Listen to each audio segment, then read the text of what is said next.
Guys welcome back to my channel myself Prachi and होने वाली थी यार मैं प्राची। गाइस हमारे चैनल पे आपका बहुत बहुत स्वागत है। और आज की वीडियो में गाइस हम लोग डिस्कस करने वाले हैं कंस्ट्रक्शन कॉन्ट्रैक्ट, जिसका सेक्शन है AS7।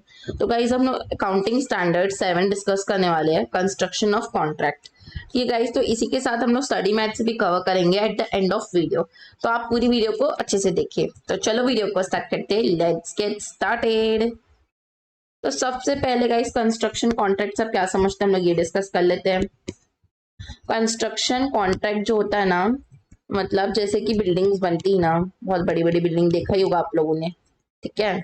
ये जो बिल्डिंग्स बनती हैं, ये लोग जब वर्क इन प्रोग्रेस होता है, मतलब जब कंस्ट्रक्शन ऑन द स्पॉट होता है, जब घर बनते रहते हैं, जब ऐसे धीरे धीरे करके घर बनता है तो बहुत टाइम लगता है। तो उस पॉइंट ऑफ टाइम में हम इनकी अकाउंटिंग कैसे करें, ये हम लोग आज सीखने वाले हैं, ठीक है।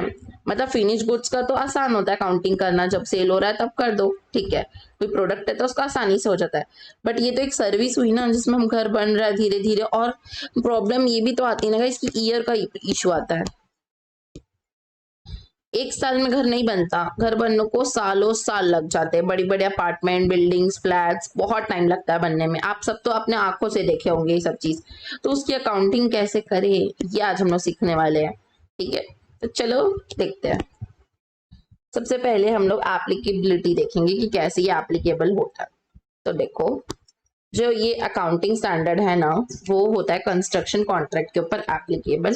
और हमने इसको फाइनेंशियल स्टेटमेंट में कैसे शो करें, ये हमारा मेन मोटो है इसमें, ठीक है।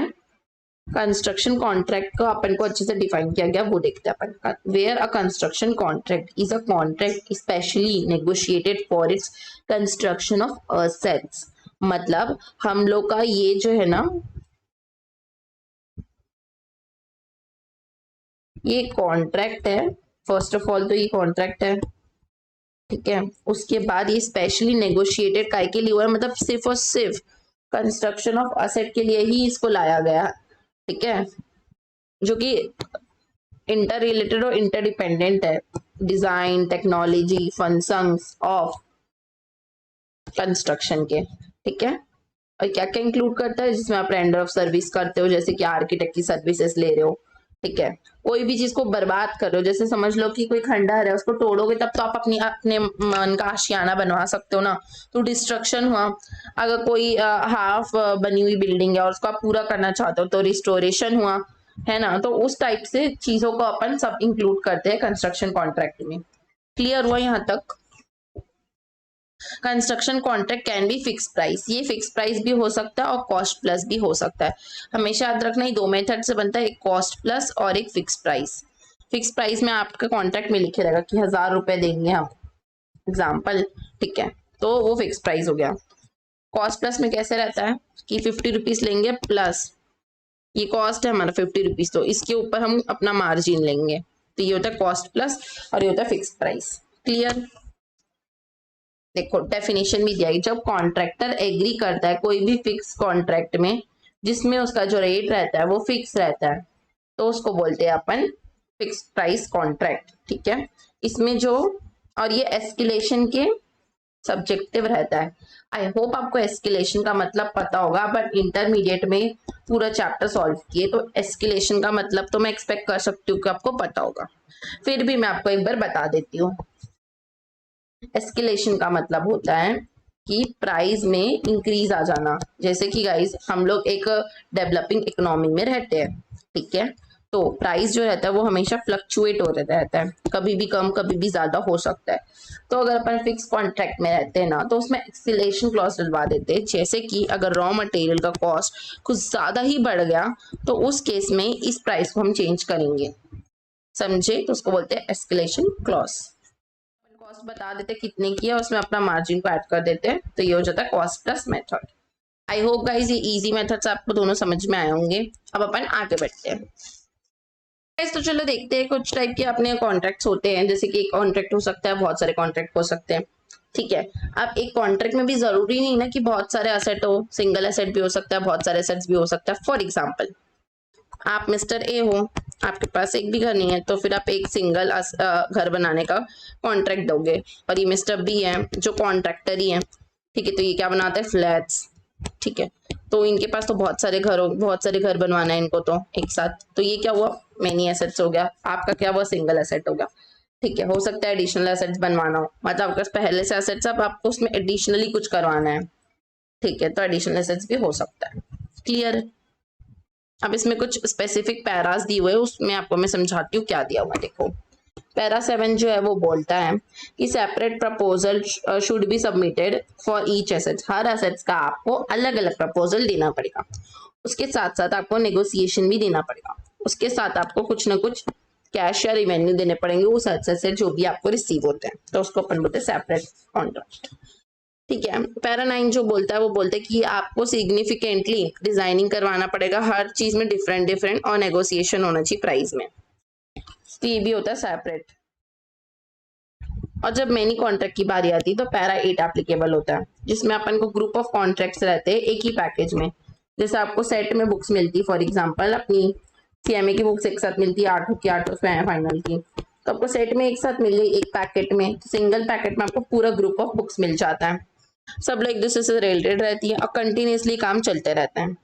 अगर ये सारी कंडीशन फुलफिल हो जाती है तो वो सिंगल कॉन्ट्रैक्ट हुआ, अगर नहीं हुई तो वो सेपरेट कॉन्ट्रैक्ट हुआ, मतलब हर अलग अलग हो जाएगा वो। जैसे ये सीए, सीएमए, सीएस सेपरेट है, बट वही अगर सीएमए फाइनल की आप 8 बुक्स की बात करो तो वो सिंगल कॉन्ट्रैक्ट हो गई। आई होप यहाँ तक क्लियर हुआ होगा। अब रिवेन्यू को कैसे रिकग्नाइज करते हैं, तो रिवेन्यू को देखो, अगर इनिशियली आएगा तो अपन कॉन्ट्रैक्ट के हिसाब से एग्री किए होंगे तो वही आएगा ना। अदर इनकम क्या क्या आ सकती है, सोचो कि कोई भी आपने कंस्ट्रक्शन में कुछ चेंजेस किया होगा तो उसके हिसाब से अलग इनकम आ सकती है, कोई आपने क्लेम करवा दिया होगा तो उसकी अलग इनकम आ सकती है, कोई इंसेंटिव पेमेंट वगैरह हुआ होगा तो उसकी पेमेंट आ सकती है, ठीक। वेरिएशन जो रहेंगे वो कस्टमर से मतलब डिपेंड करता है, उसके इंस्ट्रक्शन के हिसाब से होता है, ठीक है। इंसेंटिव पेमेंट जो होता है वो एडिशनल अमाउंट होता है, ठीक है। और क्लेम्स जो रहता है वो भी अमाउंट रहता है जो कि कलेक्ट करते हैं अपन कस्टमर से, ठीक। कॉस्ट क्या क्या हो सकती है इसकी, तो पहली डायरेक्ट कॉस्ट होगी, दूसरी इसकी एलोकेबल कॉस्ट होगी, मतलब डायरेक्ट मतलब जो डायरेक्टली अपना cement, bricks, water, soil, cement, ये सारी चीजें जो है वो डायरेक्टली हो गई। एलोकेबल क्या हो गया, मतलब जो उसमें एलोकेबल होगा, जैसे लेबर कॉस्ट, लेबर कॉस्ट भी ऐसा डायरेक्ट ही हो गया, ओवरहेड्स कह सकते हैं अपन, ठीक है। और स्पेसिफिक कुछ चार्जेस अगर हो गया अलग से तो वो सब, ठीक। अगर आपका कोई आइडल एसेट रखा हुआ है, मतलब समझ लो कि आपने आइडल मशीन रखी हुई है काठों को, जब अपन लेंटर डालते तो मशीन का यूज लगता है ना, वैसे गोल वाली मशीन रहती है जो ऐसे चलते रहती सीमेंट उसमें ऐसे मिक्स होता है, मिक्सर टाइप की रहती है, समझ लो कि आपने उसको आइडल रखा हुआ है, तो उसका जो भी डेप्रिसिएशन आएगा ना उसको आप एक्सक्लूड करना अगर वो आपकी आइडल रहेगी तो। अगर आइडल नहीं तो ले सकते हो, बट अगर आइडल है ना तो आपको लेना नहीं है इसमें। क्लियर। तो देखो सबसे पहले कि कॉन्ट्रैक्ट का जो अपन एस्टिमेटेड जो रहेगा, कंस्ट्रक्शन का आउटकम जो रहेगा वो हमने पहले ही डिसाइड कर लिया कि यही होगा, या फिर वो अगर डिसाइडेड नहीं है तो ये दो केस हो सकता है, एक में अपन डिसाइडेड है एक में नहीं है, ठीक है। तो अगर डिसाइडेड है तो रिपोर्टिंग डेट में जितना भी कंप्लीशन होता है कॉन्ट्रैक्ट उसके हिसाब से अपन रिकग्नाइज करेंगे, और एक्सपेक्टेड लॉस जो भी रहेगा उसको अपन इमीडिएटली ना एज पर 35 पैरा के हिसाब से रिकग्नाइज कर लेंगे। क्यों ऐसा कर रहे हैं, because everything is decided, that's why, ठीक है। बट जब अपन के पास एकदम कंस्ट्रक्शन का आउटकम एकदम डिसाइडेड नहीं रहेगा तब कैसे होगा, रिवेन्यू तभी अपन रिकग्नाइज करेंगे जब वो प्रोबेबल हो जाएगा, मतलब अपन को एकदम श्योर हो जाएगा कि हाँ ठीक है, ठीक है। और एक्सपेंसेस को जो भी वो जिस पीरियड में इनकर्ड होगा, फॉर एग्जाम्पल ये पीरियड है 21-22, तो अभी इनकर्ड हो रहा है तो अभी इसको रिकग्नाइज कर देंगे।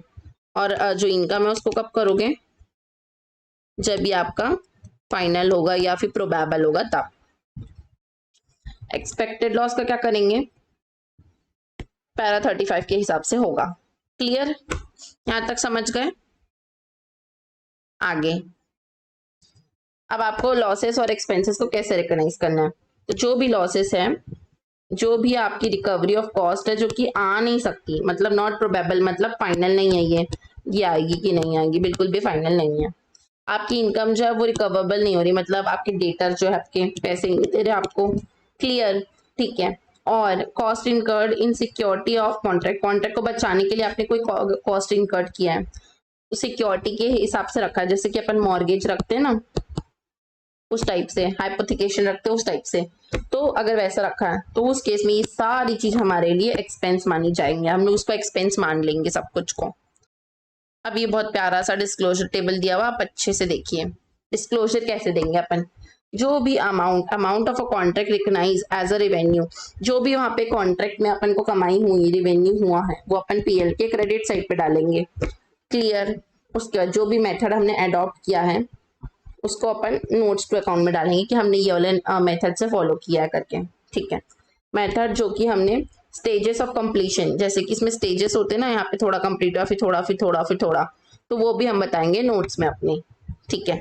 फिर जो भी एग्रीगेट अमाउंट रहेगा कॉस्ट का, जो अपन अभी तक इनकर्ड किए, जितना प्रॉफिट रिकॉग्नाइज किए उसके अकॉर्डिंगली समझ लो। आपने 1000 रुपीज का बोला मेरे को प्रॉफिट हुआ है, तो इस 1000 को कमाने के लिए आपने जितनी भी कॉस्ट लगाई है, कॉस्ट हमेशा ज्यादा ही लगती है क्योंकि फिक्स कॉस्ट का एलिमेंट होता है ना, तो कॉस्ट ज्यादा ही लगती है। बट इस 1000 को कमाने के लिए आपने जितना कॉस्ट लगाया है उसको हम बैलेंस शीट के नोट में डालेंगे। अगर कोई एडवांस रिसीव हुआ है तो भी डालोगे, और अगर कोई रिटेंशन है तो उसको भी अपन शो करेंगे। ठीक है। देन जो अपना gross amount due from customers से अगर कुछ भी ड्यू है तो वो बैलेंस शीट में शो करते हैं। कंटिजेंसी को भी अपन बैलेंस शीट में शो करेंगे। तो आई होप गाइज आपको एकदम क्लियर हो गया होगा कि डिस्क्लोजर कैसे देना है अपन को। तो इसी के साथ गाइज हमारे हैंड रिटन नोट से ये यहीं पे खत्म होता है। अब अपन स्टडी मैट पे चलते हैं। अगर आप डेफिनेशन याद करने में इंटरेस्टेड हो तो आप ये वाला डेफिनेशन याद कर लो। कंस्ट्रक्शन कॉन्ट्रैक्ट जो होता है वो रिलेटेड रहता है किससे, कंस्ट्रक्शन ऑफ सिंगल एसेट से। ठीक है, जो कि क्लोजली और इंटर रिलेटेड रहते हैं एक दूसरे से। क्लियर। बाकी तो अपन पढ़े अपने नोट्स में वही दिया हुआ है, देखो सेम सेम पूरा थ्योरी पार्ट अपन जो अपन पीपीटी में पढ़े वही सब दिया हुआ है सादा थ्योरी में, तो आप वहां से अगर लर्न कर लोगे तो सफिशिएंट रहेगा। अपन एक क्वेश्चन देख लेते हैं। ठीक है। इलिस्ट्रेशन 1 तो दिया नहीं, इसमें डायरेक्टली 2 दिया, तो अपन 2 देख लेते हैं। एक कंपनी है, उन्होंने क्या किया, contract for a building of 40 lakh, 40 lakh का उन्होंने कॉन्ट्रैक्ट लिया हुआ है, जिसका कॉस्ट है सिर्फ 6 लाख रुपीज, और 36 लाख जो है वो कंप्लीट करने में लग जाएगा, बिल्डिंग कंप्लीशन में लग जाएगा। क्लियर। उन्होंने रिसीव किया 4 लाख रुपीज पेमेंट का। तो आपको डिग्री ऑफ कंप्लीशन बताना है, तो उसके लिए आपको ये फॉर्मूला याद करना पड़ेगा। और ये वाला मैंने आपको लास्ट पीपीटी में भी बताया था कि अपन जितना कॉस्ट जितना प्रॉफिट कमाते हैं उसके अकॉर्डिंगली अपन कॉस्ट को मानते हैं, लेते हैं। क्लियर। तो देखो अभी तक आपने 6 लाख रुपए लगा चुके अपने बिजनेस में। ठीक है। अभी आप लगाओगे कितना टोटल, 6 प्लस 36, क्योंकि आज तो 6 लगा है बट आगे 36 लगने वाला है, तो सबको ऐड करके इंटू 100 कर दोगे तो आपको पता चल जाएगा कॉस्ट के अकॉर्डिंगली आपका 14.28% कंप्लीट हुआ है। आई होप गाइज आपको ये इलस्ट्रेशन अच्छे से समझ में आ गया होगा। कुछ नहीं करना, बहुत इजी था। जितना कॉस्ट आपका भी लग चुका है डिवाइडेड बाय टोटल कॉस्ट ले लो, ठीक है, और इंटू 100। तो आई होप गाइज आपको क्लियर हुआ होगा। आपको अच्छा लगता होगा मेरे साथ पढ़ना। अगर वीडियो अच्छी लगती तो प्लीज लाइक कीजिए, बहुत अच्छी लगती तो प्लीज सब्सक्राइब कीजिए, अपने फ्रेंड्स के साथ शेयर कीजिए। Thank you so much for watching this video. Bye bye guys.